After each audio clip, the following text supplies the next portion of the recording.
Catastrophe for the Ukrainian armed forces in the Kursk region.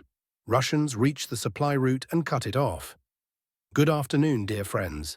I want to say a few words about politics and what happened yesterday. I want to ask you, how was your evening yesterday? Before Zelensky even arrived in the US, I certainly expected a lot of interesting things from this meeting. But Zelensky exceeded all expectations. Honestly, I didn't expect this, and no one did. Now, one can argue whether it was a show, staged, or real. But what matters is what comes next. And now it is obvious that relations between Ukraine and the United States have deteriorated. Meanwhile, Europe, judging by the statements of its leaders, is uniting around Ukraine. And the key point here is that there will be no peace in the near future. If last week there was talk in the air about possible peace negotiations, that is now definitely off the table, at least for the foreseeable future. What will happen instead? Europe, rallying around Zelensky and Ukraine, will continue financing it and buying weapons from the US. The US is stepping aside slightly, leaving Russia facing Europe and Ukraine one-on-one. This means that in the near future, no peace negotiations or ceasefire will take place. Before we begin, I would sincerely like to ask you to subscribe to the channel. Your subscription helps support its growth. Thank you to everyone who has subscribed. So we continue focusing on what we have been doing, analyzing the frontline situation, as this remains the most important thing happening on the ground. Let's open the map, before we move on to the main battle sector, where the Russian army is making significant gains, specifically in the southern Donbas, in the Velikonovo-Silovskoye direction. I want to say a few words about the situation in the Zaporizhzhia region. There are two key battle zones here. The first is the village of Kamenskoye. There are no significant changes here. Positional battles continue, mainly involving drones. The Ukrainian armed forces still control the right bank, while the Russian army holds the left. Occasional raids occur from both sides, but they do not bring any substantial shifts in position. The situation is entirely different in the east, near the village of Pyatikatki. Here, the Russian army has had success. The Ukrainian armed forces defended the village for a long time, but after recent assaults, they retreated north toward Klobkova, leaving Pyatikatki fully under Russian control. However, it should be noted that the village is in a lowland area. For a secure hold, the surrounding high-ground settlements must be taken. Ideally, the entire area north up to Stepov. Otherwise, this will turn into a brutal battle, which is already happening. Now, let's move to the main frontline sector in southern Donbas, where the situation for the Ukrainian armed forces is dire. And these are not just my words. Ukrainian military experts themselves admit that things are very bad. Here is a screenshot as proof. So what is happening here? The Russian military grouping Vostok has gained impressive momentum. Not long ago, battles were still raging for Velika Novosilka. Now the front line has pushed 7 kilometers away from the settlement in various directions. If we measure the nearest Ukrainian positions in different directions, the closest point of the line of contact is still 7 kilometers away. Just a few more kilometers, and even FPV drones won't be able to reach the town, making it a relatively safe logistics hub for Russian forces. This was made possible by the Russian army breaching the first line of Ukrainian defense, which ran from Privolnoye along the high ground and ended at the river opposite Novi Komar. Now, the Russian forces are already approaching the third defensive line, which has been established behind Shevchenko. But let's go step by step. First, I already told you that a Ukrainian armed forces company that had been holding the defensive line near Skudnoye abandoned its positions, allowing the Russian army to take the village in less than 24 hours. Here it is. Moreover, the advance is already continuing toward the next settlement, Vesyoloye. At this moment, Russian forces are at the southern outskirts of the village, less than a kilometer away. The main objective of this offensive is the settlement of Komar, located further north. Here it is. After Vesyoloye, the next target is Fedorovka, and beyond that, Komar. Capturing Komar will achieve two objectives. First, it will completely cut off a large Ukrainian armed forces garrison in the eastern sector.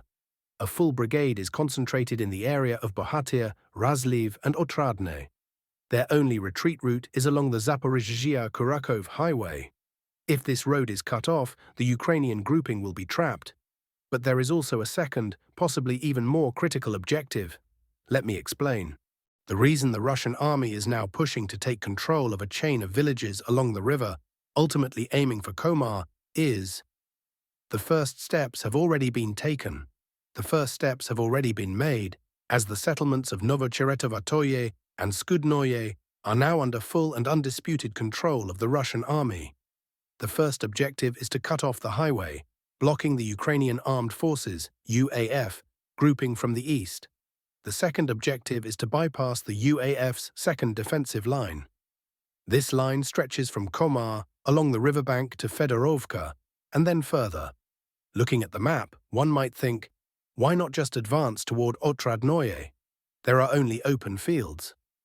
I even remember receiving comments asking why there was no movement from Novokomar toward Otradnoye when it's just open terrain. Well, it's not just open fields. There are concrete bunkers, strong points, trenches, barbed wire, and dragon's teeth. Very powerful fortifications. This is a heavily fortified defense line, which is why there is no direct advance from Novokomar northward to Otradnoye. There are two ways to get past this defensive line: bypass it either from the west or from the east. As you can see, the decision was made to bypass from the west. Further advances. The village of Skudnoye is under Russian control. Almost simultaneously, Russian forces reached the outskirts of Berlatskoye. Initially, the advance came from the Gulyai-Polye, Velikaya Novoselka road, moving south to north, but progress slowed there. The next push came after taking Novocheretovatoye, advancing east to west. After the capture of Skudnoye, the Russian army quickly reached the outskirts of Berlatskoye.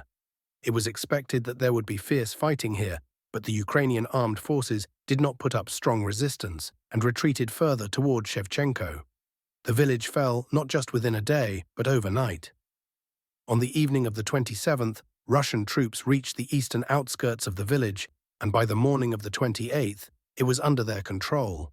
Currently, Russian forces have advanced from Berlatskoye toward Shevchenko and are now only 2 kilometers away from the village.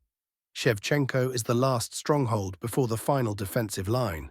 As I mentioned before, the last and strongest third defensive line runs beyond Shevchenko. It's clear why this last line is the most fortified. Beyond it, there is open terrain all the way to Zeleny Gai, an operational space of about 20 kilometers. This is why Ukrainian experts are panicking. Firstly, they see that the Russian army cannot be stopped here. The advance is happening by kilometers every day, villages are falling daily, and if the last defensive line is breached, the situation will collapse entirely. Besides the powerful Russian push that took Berlatskoye, there is also progress between Berlatskoye and Privolnoye. The UAF has effectively lost control of Privolnoye, and the focus is now on Volnoy Pole. Capturing it will allow Russian forces to approach Shevchenko from the south. This means Shevchenko will be attacked from 2 directions, east and south, potentially accelerating the advance further. Situation in Konstantinople. Shifting slightly eastward, the situation in Konstantinople has reached its conclusion. Reports indicate that the 2nd UAF Airborne Assault Battalion has withdrawn from Konstantinople toward Bogatyr. However, even Ukrainian sources admit that their retreat was chaotic. It's obvious why. Russian forces have full fire control over the road. The UAF troops were caught in heavy fire, and almost nothing remained of their battalion. They abandoned weapons, equipment, and vehicles, creating complete chaos. Things are no better further north. The advance from Andreevka continues, aiming to link up with units near the villages of Serebryannoye and Zaporozhye. Only 3 kilometers of open fields remain before the front stabilizes. The assault on Preobrazhenka is also underway. It likely won't last long since the village is surrounded from 3 sides, north, east, and south. Beyond that, Russian forces will push toward the last 3 villages, separating them from the Dnipropetrovsk region. Expansion near Kotlyarovka. A similar situation is unfolding near Kotlyarovka, where Russian forces have expanded their control by capturing another square kilometer of fields. As of now, only 2 kilometers separate Russian troops from Kotlyarovka. Beyond that, there are no more fortifications until the Dnipropetrovsk region. Chasiv Yar direction. In the Chasiv Yar direction, reports indicate that Russian units have completed clearing the forested area adjacent to the Novi Zapad micro-district and have approached the Shevchenko settlement from the east. Additionally, there are reports of Russian assault groups advancing in the high-rise district in the city center, but there is no ground confirmation yet. Meanwhile, according to some sources, the UAF still maintains a presence on the western outskirts of the Novosevny micro-district, holding a few streets near the local cemetery, Toretsk direction. The Russian side continues to publish footage of Ukrainian armed forces positions being cleared in various areas of Dzerzhinsk. This time, a Ukrainian position located in one of the 5-story buildings in the city center was destroyed using a precision-guided munition. Additionally, several pro-Russian sources report that Ukrainian units are using small assault groups of 3 to 4 men to infiltrate the city from the outskirts and attempt to secure favorable positions.